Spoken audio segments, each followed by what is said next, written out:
The Ugly Duckling by Hans Christian Andersen.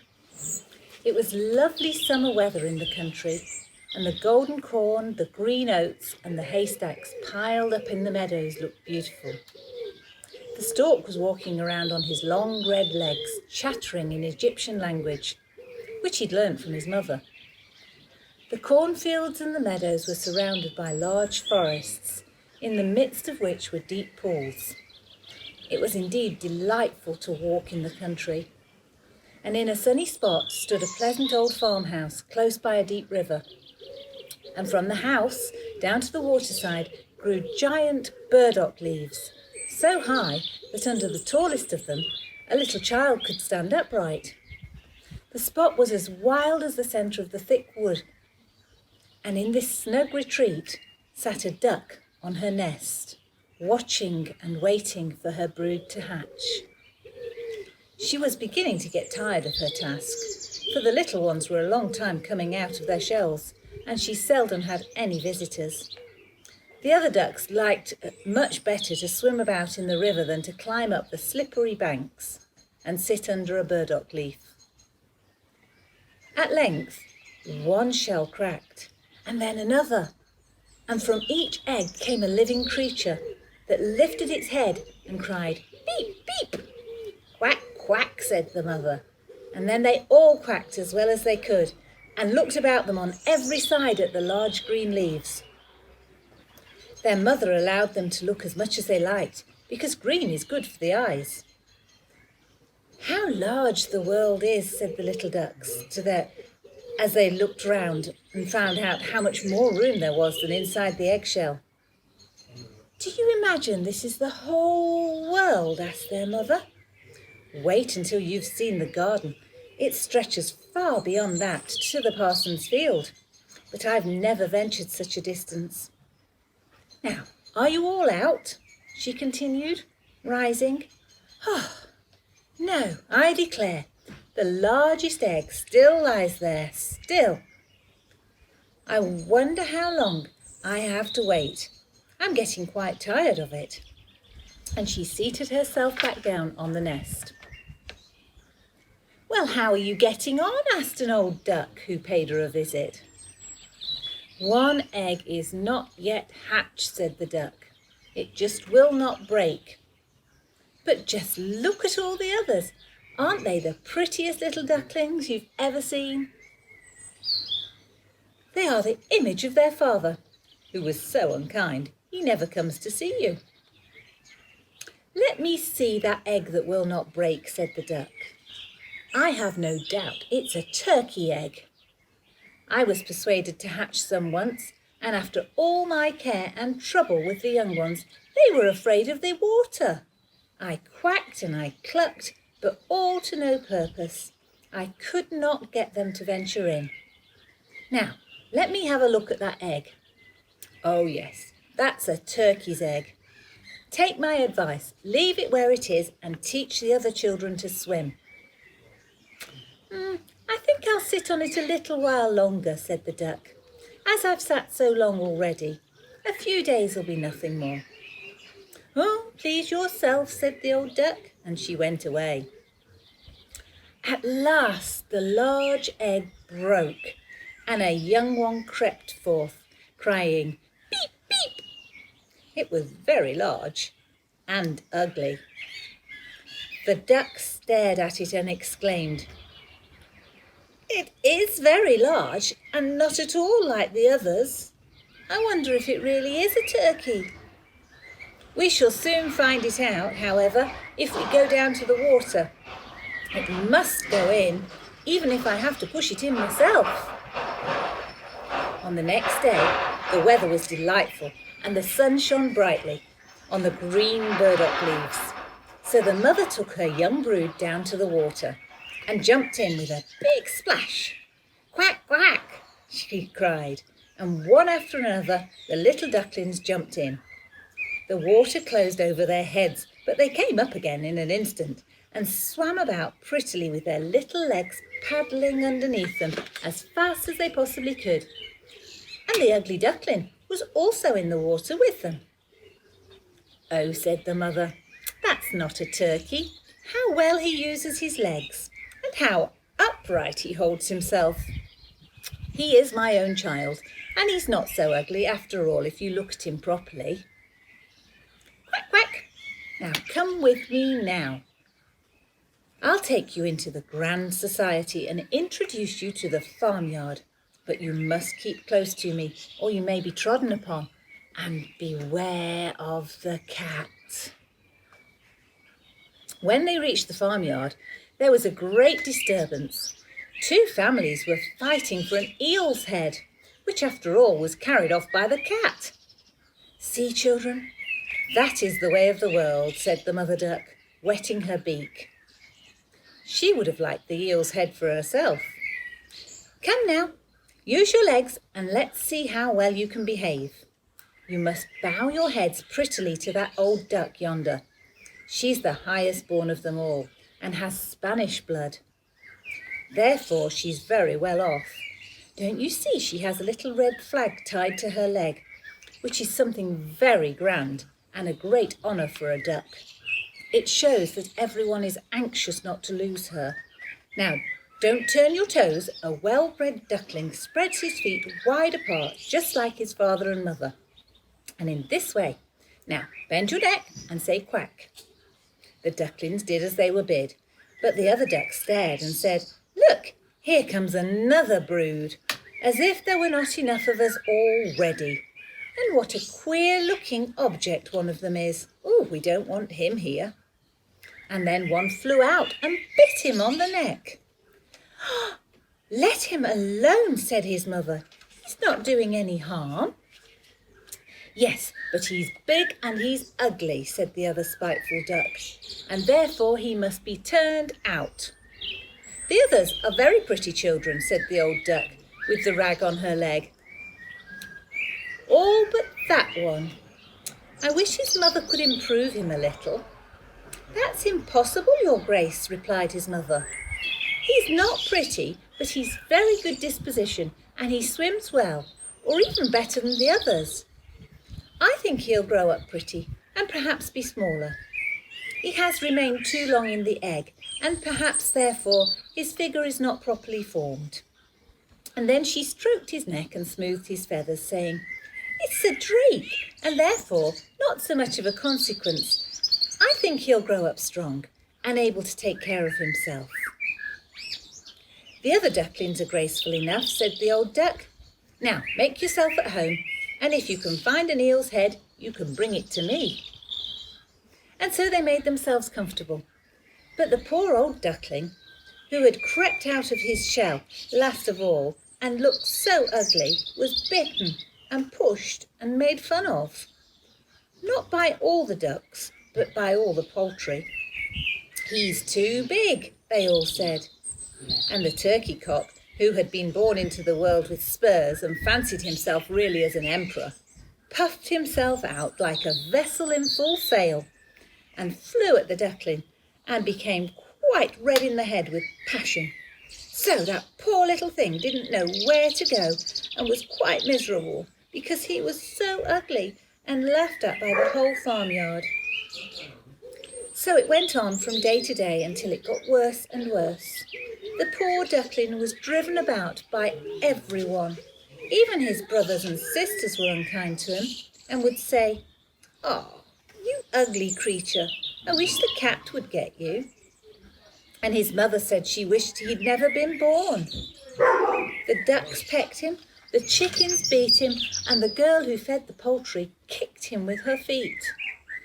So at last he ran away, frightening the little birds in the hedge as he flew over the railings. "They're afraid of me because I'm ugly," he said. So he closed his eyes and flew a little bit further until he came out onto a large moor inhabited by wild ducks. Here he remained the whole night, feeling very tired and sorrowful. In the morning, when the wild ducks rose in the air, they stared at their new comrade.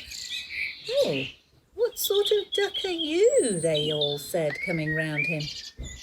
He bowed to them, as polite as he could be, but he didn't answer their question.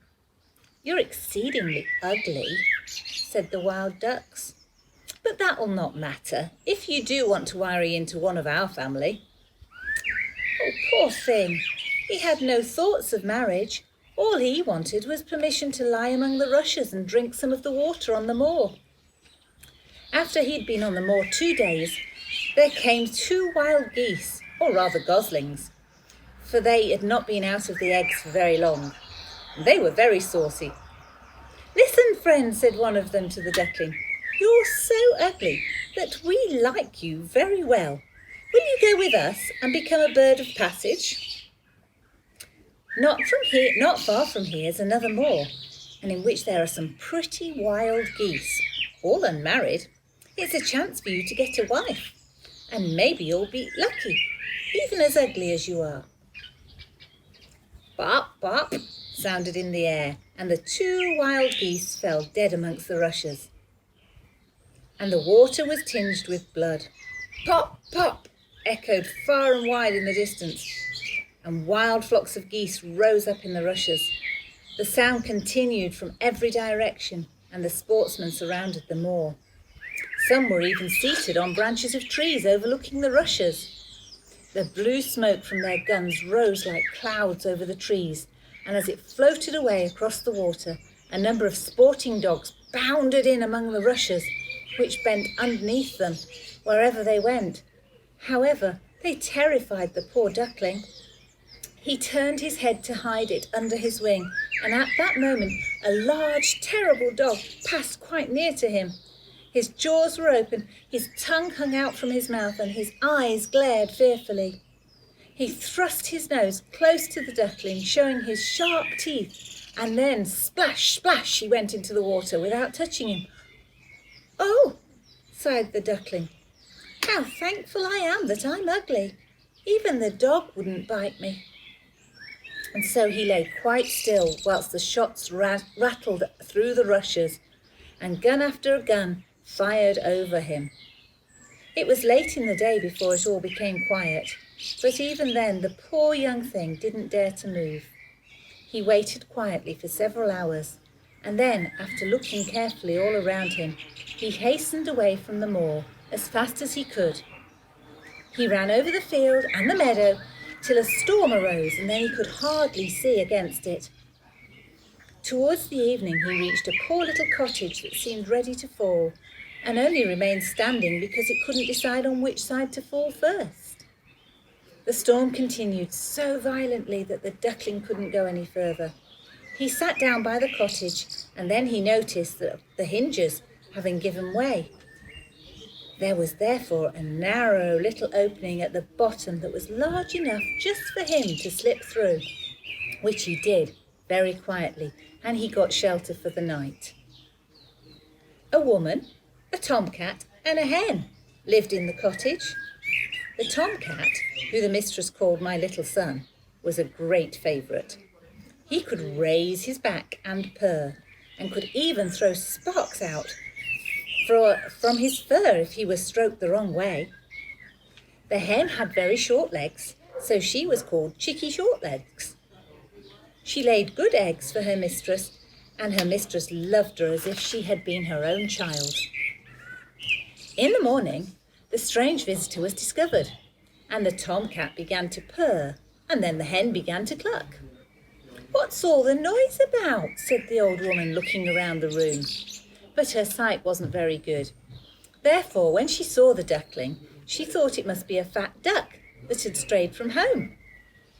"Oh, what a prize!" she exclaimed. "I hope it's not a drake, for then I shall have some duck eggs. I must wait and see." So the duckling was allowed to remain on trial for 3 weeks, but there were no eggs. Now the tomcat was the master of the house, and the hen was the mistress, and they always said, "We and the world," for they believed themselves to be half of the world, and the better half too. The duckling thought that the others might hold a different opinion on the subject, but the hen would not listen to such doubts. "Can you lay eggs?" she asked. "No." "Then have the goodness to hold your tongue. Can you raise your back or purr or throw out sparks, said the cat. No. Then you have no right to express an opinion when sensible people are speaking. So the duckling sat in the corner, feeling very low-spirited, till the sunshine and the fresh air came into the room through the open door, and then he began to feel such a great longing for a swim on the water that he could not help telling the hen. What an absurd idea, said the hen. You have nothing else to do. Therefore you have foolish fancies. If you could purr or lay eggs, they would pass away. But it's so delightful to swim about the water, said the duckling, and so refreshing to feel it close over your head when you dive in or dive to the bottom. Delightful indeed, said the hen. You must be crazy. Ask the cat. He's the cleverest animal I know. Ask him how he would like to go for a swim about on the water or dive under it, for I'll not speak of my own opinion. Ask our mistress, the old woman. There's no one in the world more clever than she is. Do you think that she'd like to swim, or to let the water close over her head? Oh, you don't understand me, said the duckling. We don't understand you. Who can understand you, I wonder? Do you consider yourself more clever than the cat or the old woman? I'll say nothing of myself. Don't imagine such nonsense, and thank your good fortune that you have been received here. Are you not in a warm room and in a society from which you may learn something? But you are a chatterer, and your company is not very agreeable. Believe me, I only speak for your own good. I may tell you unpleasant truths, but that is proof of my friendship. I advise you, therefore, to lay eggs and learn to purr as quickly as possible. I believe I must go out into the world again, said the duckling. Yes, do, said the hen. So the duckling left the cottage and soon found some water on which it could swim and dive, but was avoided by all other animals because of its ugly appearance. Autumn came, and the leaves in the forest turned to orange and gold. And then, as winter approached, the wind caught them as they fell and whirled them through the cold air.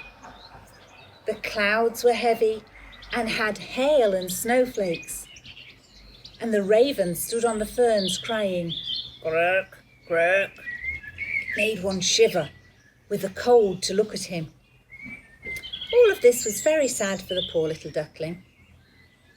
One evening, just as the sun set amid the radiant clouds, there came a flock of beautiful birds out of the bushes. The duckling had never seen any like them before. They were swans, and they curved their graceful necks while their soft plumage shone with dazzling whiteness. They uttered a singular cry as they spread their glorious wings and flew away from these cold regions into the warmer countries across the sea. As they mounted higher and higher in the air, the ugly duckling felt quite a strange sensation as he watched them. He whirled himself into the water like a wheel and stretched out his neck towards them. And he uttered a cry so strange that it frightened himself. Could he ever forget those beautiful, happy birds? And when at last they were out of his sight, he dived under the water and rose again, almost beside himself with excitement. He knew not the names of those birds, nor where they'd flown to, but he felt towards them as he'd never felt for any other bird in the world. He was not envious of these beautiful creatures, but he wished to be as lovely as they. The poor ugly creature, how gladly he would have lived, even with the ducks, had they only given him some encouragement. The winter grew colder and colder, and he was obliged to swim about on the water to keep it from freezing. But every night, the space on which he swam became smaller and smaller, and at length it froze so hard that the ice in the water cracked as he moved, and the duckling had to paddle with his legs as well as he could to keep the space from closing up. He became quite exhausted at last and lay still and helpless, frozen in the ice. Early in the morning, a peasant who was passing by saw what had happened. He broke the ice in pieces with his wooden shoe and carried the duckling home to his wife. The warmth revived the poor little creature, but when the children wanted to play with him, the duckling thought that they would do him some harm. So he started up in terror and fluttered into the milk pan and splashed the milk all around the room. Then the woman clapped her hands, which frightened him still more. He flew first into the butter cask and then into the meal tub and out again. Oh, what a condition he was in! The woman screamed and struck him with some tongs. The children laughed and screamed and tumbled over each other in their efforts to catch him. But luckily, he escaped.